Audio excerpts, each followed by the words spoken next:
very lucky to get to know Aaron. Many times we came over to him, it was a big treat to go to Woodmere. Nowadays it's an everyday occurrence.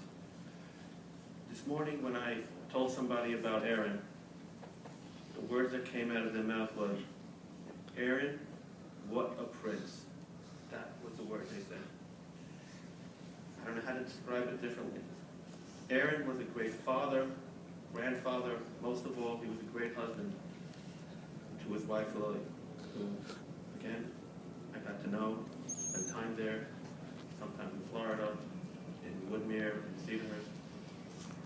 Aaron, you have been great to all your immediate family, your aunts and uncles, the cover that you gave to every one of your uncles that were lucky enough to make it after the Churban in Europe. The way you treated them with the most respect. I saw it firsthand the way you treated my grandparents.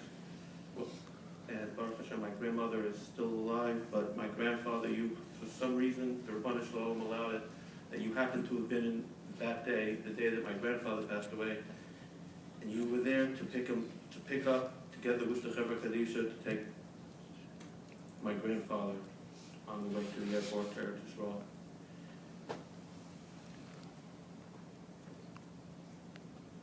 All of your nephews and nieces and cousins are considered like one. They have become part of your immediate family. Considering what you went through in Churban Europe, surviving with few members of the family, then creating a dynasty here in America. You took what happened in Czechoslovakia, that small little town, and planted seeds in America. You built Torah in America. Not many people could say that. You are lucky enough that you can. Whether it's in Woodmere, building a shul, down in Florida, I got to see something that you did down in Deerfield. It's unbelievable. As a child of a first cousin of yours, who I am, you took care of my mother, and like I said, you take care of all your cousins. And for that, I will forever be grateful. Because of you, I've been lucky enough to become even closer to your children, especially to Alan and Stephen, who I've called every once in a while. I guess to me, Aaron, you were a great uncle.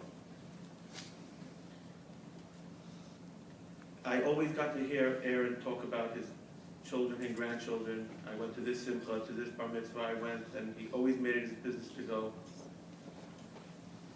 Right now, Zadie and Bobby Angerman, Yitzchak and Rachel are looking down, you're sitting together with them, and you're smiling at the legacy you left. And I will end off by saying, we know in Koheles it says, Es Sefod ve'es Rekod, there's a time for Hesped and there's a time for Rakida, time for dancing.